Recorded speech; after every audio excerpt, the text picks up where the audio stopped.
Bienvenidas y bienvenidos compañeras y compañeros y doctor René Morales Silva. Mi nombre es Ivette Lorena Vargas Ponía, de la rotación de cirugía de varones, urología, cuarto año de medicina. En esta ocasión estaré abordando el tema sobre incontinencia urinaria de esfuerzo. La tabla de contenidos que estaré abordando en este video será introducción, clasificación, epidemiología, recuento anatomofisiológico, diagnóstico y manejo. Antes de definir incontinencia urinaria de esfuerzo, la incontinencia urinaria.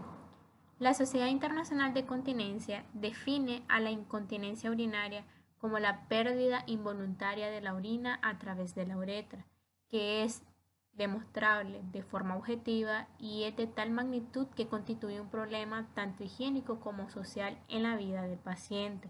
La incontinencia urinaria no se debe considerar una enfermedad como tal, sino como las manifestaciones de distintas disfunciones del tracto urinario inferior. Y esto no solo constituye un problema médico, sino que también un problema sociocultural que lleva a infravalorar su prevalencia. La Sociedad Internacional de Continencia define 3 niveles descriptivos de continencia urinaria. Síntomas se define como el escape involuntario de la orina. Signo es el escape objetivo y la patología es la demostración por técnica urodinámica de esa pérdida involuntaria de la orina. Es la pérdida involuntaria de la orina a través de la uretra cuando hay acciones que eleven la presión intraabdominal en ausencia de contracción del músculo extrusor de la vejiga urinaria. ¿Cuáles son esos momentos en donde puede aumentar la presión intraabdominal? Cuando el paciente tose, estornuda, cuando realiza ejercicio físico, que levanta mucho peso. Y esta incontinencia urinaria de esfuerzo se da más frecuente en pacientes que son mujeres. El esfuerzo se da cuando la presión intravesical sobrepasa el mecanismo de cierre de la uretra. Esta imagen refleja cómo el esfuerzo de la presión intraabdominal recae sobre la vejiga urinaria y es la presión intravesical que sobrepasa el mecanismo de cierre a nivel de la uretra y es ahí la pérdida totalmente involuntaria de la orina, destacando siempre de que esa pérdida de orina se da en consecuencia a la presencia de presión intraabdominal. La incontinencia tiene sus clasificaciones y lo es según su clínica, según la etiopatiogenia, según la presencia temporal y según su edad de presentación. Según su clasificación clínica puede ser incontinencia de esfuerzo, incontinencia de urgencia, incontinencia por rebosamiento, incontinencia postmiccional que se da más que todo en los pacientes varones, incontinencia inconsciente que es la eneuresis en los niños y la incontinencia mixta que es el patrón en donde se combina la incontinencia de esfuerzo y la incontinencia de urgencia. Según la etiopatiogenia, la incontinencia tiene mecanismos que se producen como lo es la disminución de presión de la uretra, una uretra hiperimóvil, una deficiencia esfinteriana intrínseca y la hiperactividad del detrusor de la vejiga urinaria. La clasificación por la edad de presentación puede ser incontinencia en el niño, que también llama eneuresis, que es la incontinencia nocturna. La incontinencia en el adulto, tanto en mujeres como en varones, y la incontinencia en el anciano. En esta imagen se observa cómo la paciente realiza un esfuerzo que provoca un aumento en la presión intraabdominal, que es la acción de toser, y eso recae sobre la vejiga urinaria.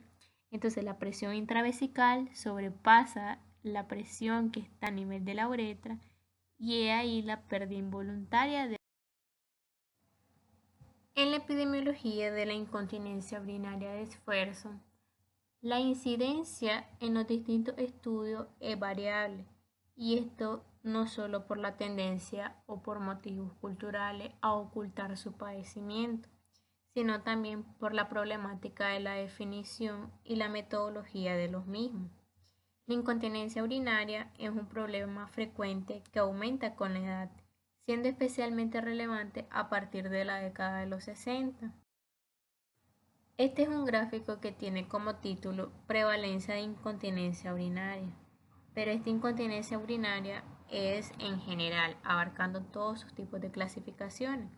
Entonces, en pacientes que son menores de 40 años, la prevalencia es aproximadamente un 10%, mientras que en pacientes en la edad entre 41 y 60 años, la prevalencia de incontinencia urinaria es aproximadamente el 70%.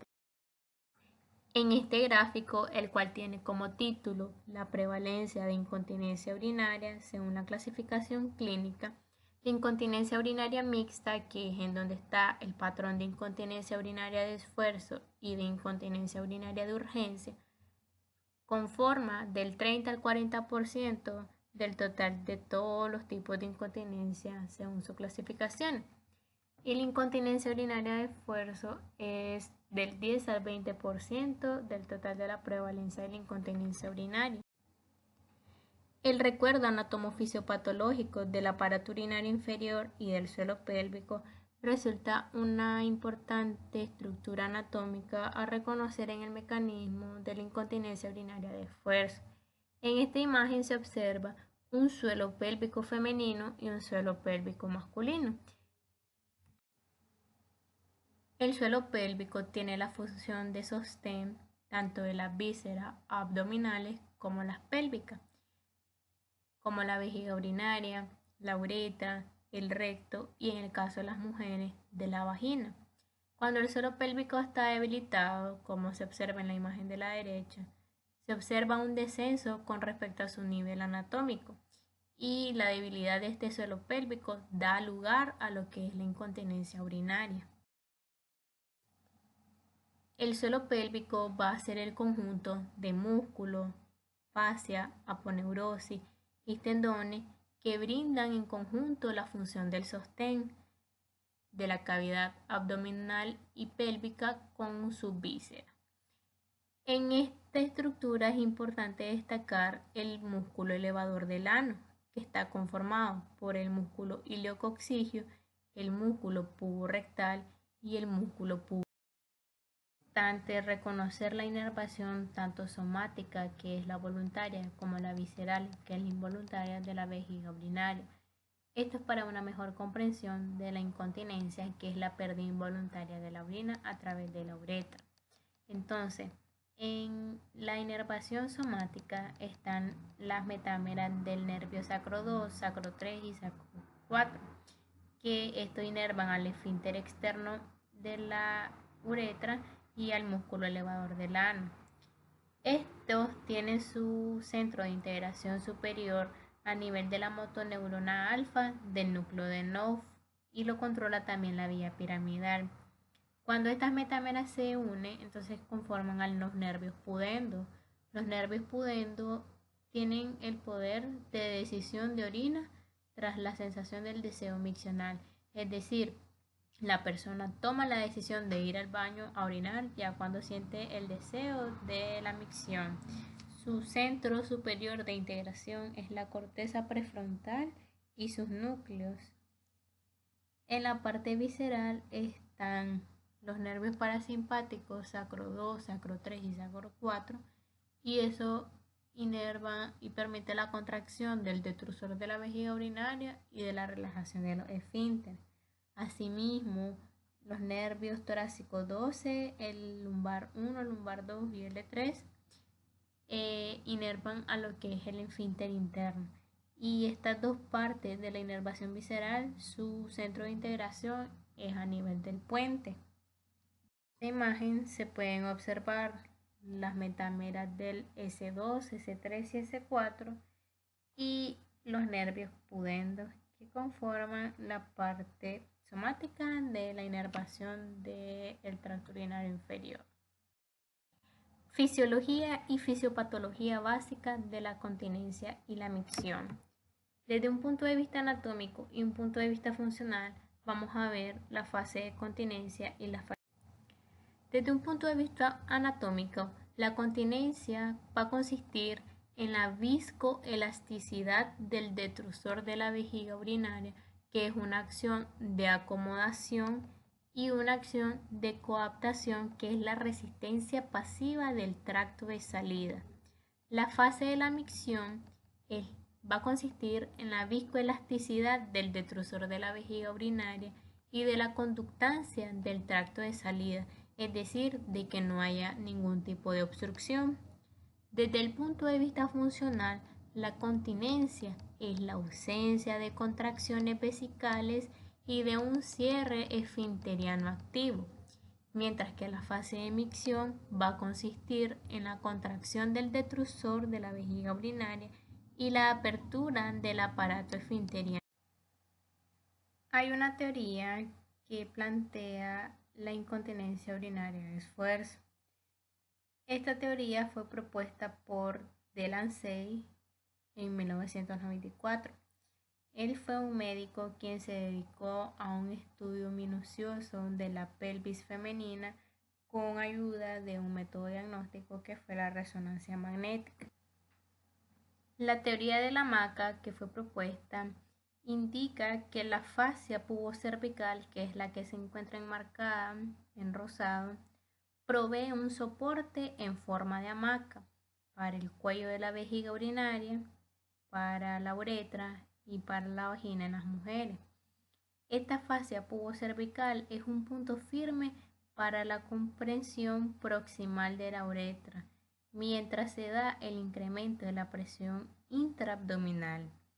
Asimismo, esta fascia pubocervical mostró una relación con la inserción de los músculos elevadores del ano en la sínfisis del pubis, y eso da una conexión que permite la activa elevación del cuello de la vejiga durante la micción.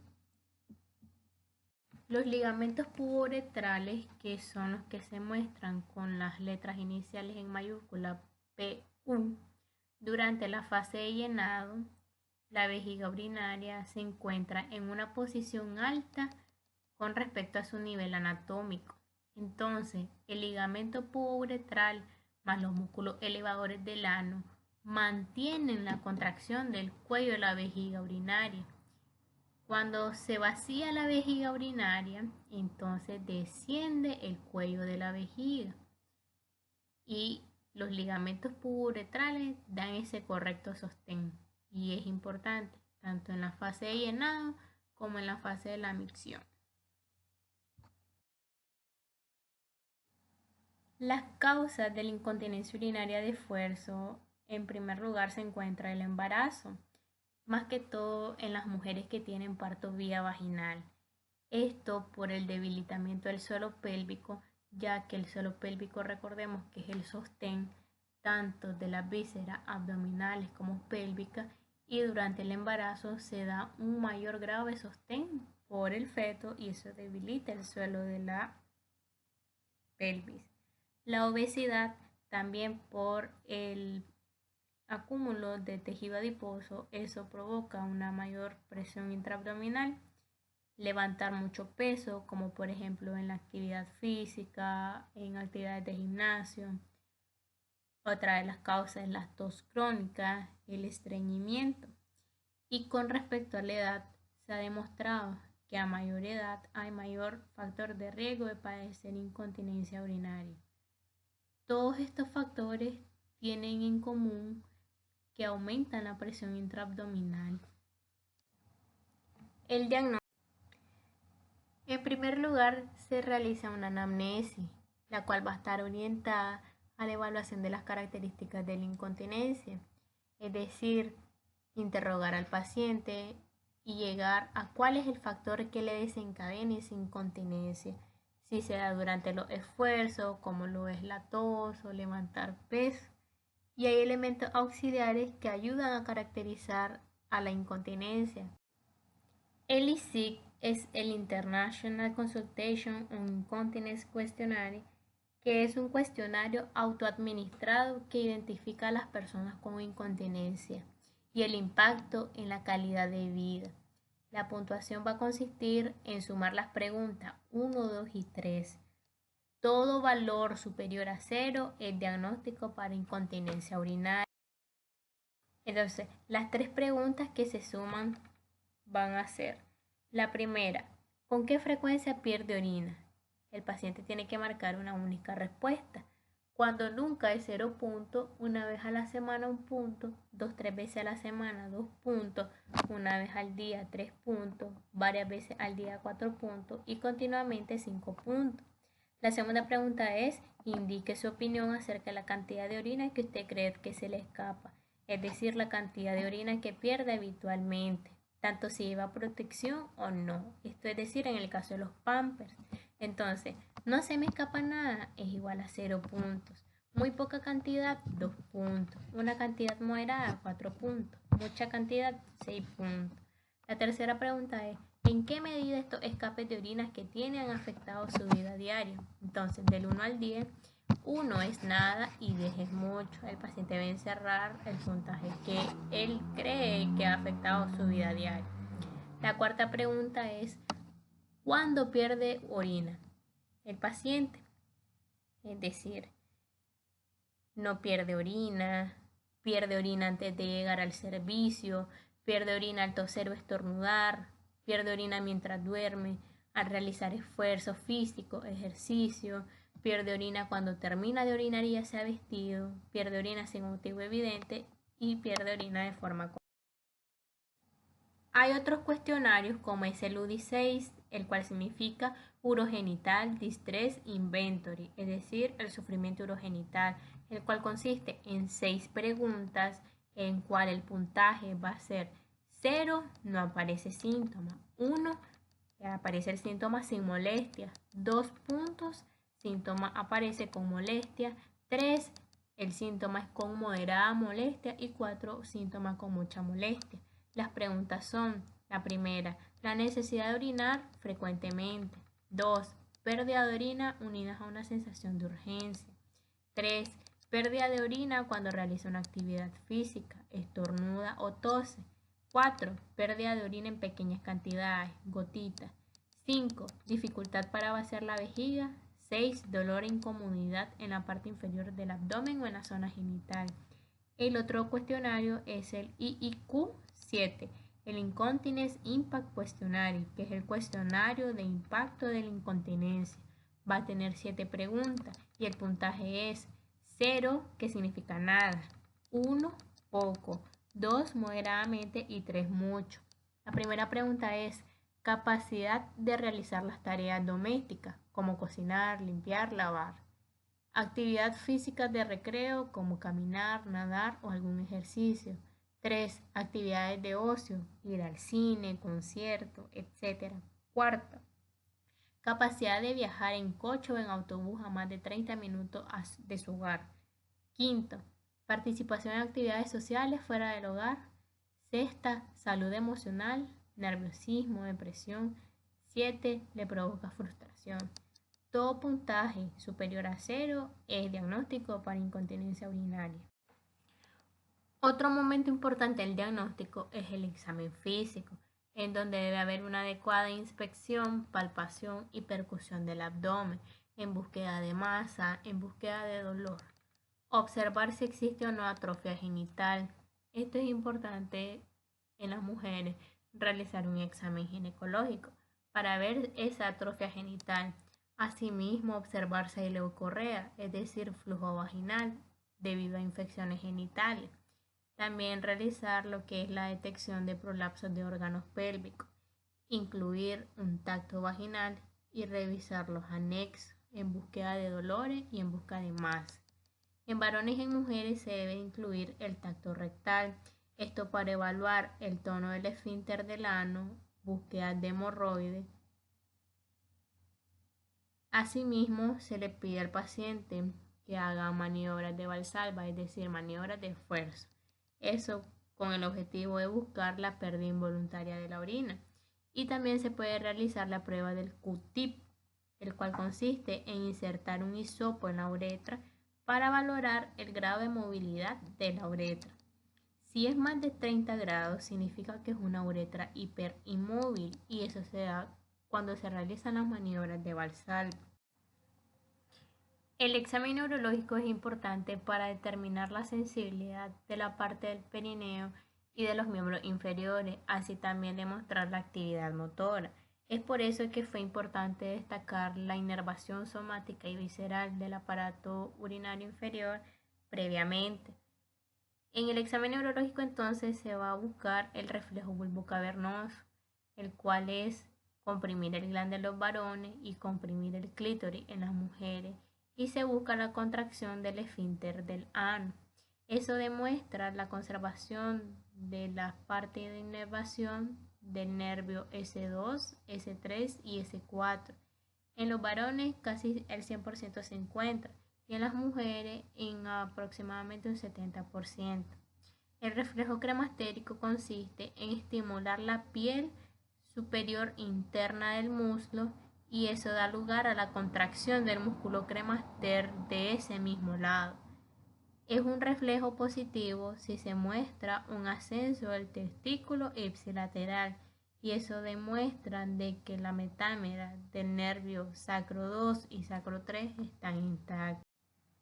En los exámenes adicionales se encuentra el diario miccional. Otro de los exámenes adicionales es el test del protector o el test del pañal, que es el PAD test.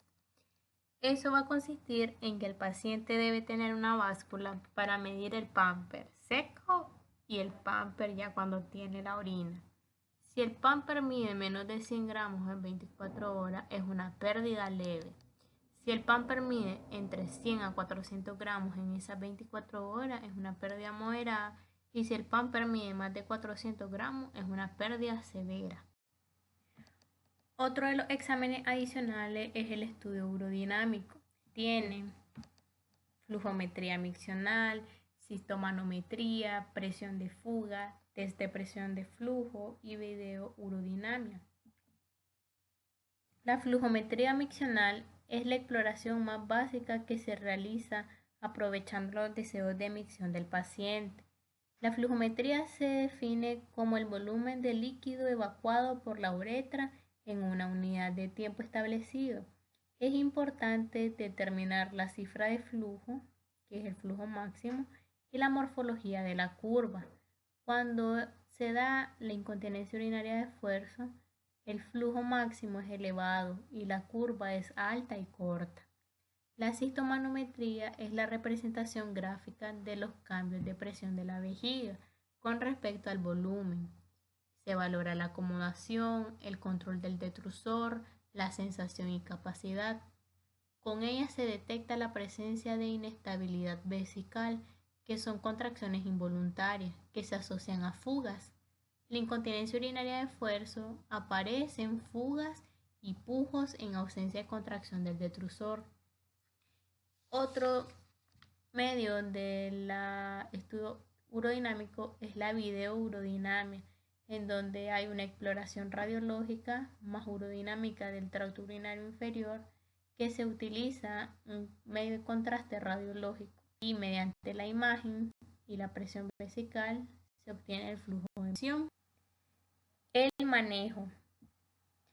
Es importante definir si los dos tipos de incontinencia, es decir, la incontinencia urinaria de esfuerzo y la de urgencia, están presentes y cuánto pesa cada uno de ellos en relación con la sintomatología, ya que según el tipo de incontinencia que predomine, es el que va a determinar el énfasis inicial del tratamiento.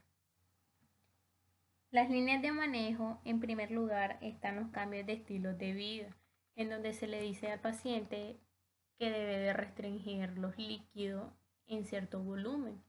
Debe iniciar a realizar actividad física con el objetivo de la pérdida de peso para disminuir la presión intraabdominal y también la terapia conductual.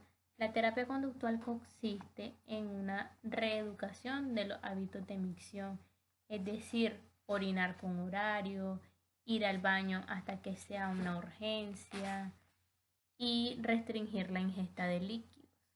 En segunda instancia está la terapia de rehabilitación del piso pélvico, que son los ejercicios de Kegel. En tercera instancia está la terapia farmacológica y luego el manejo quirúrgico. La terapia de rehabilitación del piso pélvico, que son los ejercicios de Kegel. Estos ejercicios de Kegel han demostrado que benefician la rehabilitación del piso pélvico, ya que con ellos aumenta lo que es la irrigación arterial y se fortalecen los músculos, mejorando la estabilidad de la uretra y el soporte del cuello de la vejiga urinaria. Los ejercicios de Kegel es importante que el paciente se informe de forma adecuada con personal que tenga una amplia experiencia en estos ejercicios de rehabilitación, ya que hay varias posiciones para realizar estos ejercicios. El paciente tiene que encontrar la posición más cómoda para realizar los ejercicios. Así también tiene que estar relajado, concentrado y con la vejiga urinaria vacía. Estos ejercicios de Kegel tienen 4 momentos: la contracción, mantener la contracción, la relajación y descansar entre ejercicio y otro. Entonces, un ejemplo de estos ejercicios de Kegel es que el paciente tiene que estar en la posición más cómoda, como la que se observa en la imagen. Él va a imaginar que está orinando. Cuando él esté imaginando que está orinando, va a realizar la contracción de los músculos como que si quisiera detener el chorro de orina. Contrae los músculos sin contraer los músculos del abdomen ni los músculos glúteos, y el paciente reconoce que se contraen los músculos del glúteo porque se provoca un levantamiento en el cuerpo. El paciente únicamente tiene que contraer los músculos con los que él frenaría o detendría ese chorro de orina. Mantiene la contracción durante 10 segundos. Va a contar del 1 al 10. Luego de eso, relaja los músculos y descansa entre un ejercicio y otro. Otro ejemplo de ejercicio es que el paciente imagina como que se está tirando un gas o como que está defecando. Él se va a imaginar que quiere detener la defecación y va a contraer los músculos. Va a contar del 1 al 10, va a relajar y va a descansar entre un ejercicio y otro. Luego tenemos la terapia farmacológica. El primer grupo farmacológico son los agentes estimuladores alfa-adrenérgicos que incrementan la resistencia de la uretra. Esto, como la epinefrina en una dosis de 25 a 50 miligramos de 2 a 4 veces por día, norafedrina en una dosis de 50 a 100 miligramos de 2 a 3 veces por día, y algunos efectos secundarios de estos fármacos es la hipertensión arterial, palpitaciones y cefaleas. El segundo grupo farmacológico son los inhibidores de la serotonina y la noradrenalina, como es la duloxetina, cuyo mecanismo de acción es la disminución de la actividad parasimpática, incrementando la actividad somática y simpática de la vejiga, es decir, aumentando el deseo voluntario de la vejiga urinaria. El efecto adverso más común de este grupo son las náuseas. Otro grupo farmacológico son los estrógenos, que se ha demostrado que tienen amplios beneficios en el caso de la vaginitis atrófica. Uno de los efectos adversos más comunes es que aumenta el riesgo de cáncer del cuello del útero. Otro grupo farmacológico son agonistas beta-2 adrenérgicos como el clenbuterol, y los antagonistas beta-adrenérgicos y antidepresivos tricíclicos están en desuso actualmente porque han demostrado una mayor incontinencia. Finalmente, el manejo quirúrgico. En esta línea de manejo se han descrito numerosas técnicas quirúrgicas para la incontinencia de esfuerzo. No existe una técnica capaz de resolver todos los casos, no habiendo consenso de cuál es la ideal. Antes de la actuación quirúrgica se debe tener en cuenta la presencia de anomalías del suelo pélvico, como un cistocele, rectocele, colpocele, para su corrección junto a la de la incontinencia. Este manejo quirúrgico se puede realizar lo que es la colporrafía anterior de Kelly, colposuspensión, técnica de agujas transvaginales, suspensión laparoscópica del cuello de la vejiga, cabestrillos o slings, inyecciones periuretrales y el esfínter artificial. Esta es la bibliografía consultada para la realización de esta presentación y video. Muchas gracias por la atención y espero que esta información sobre la incontinencia urinaria de esfuerzo sea de mucho provecho.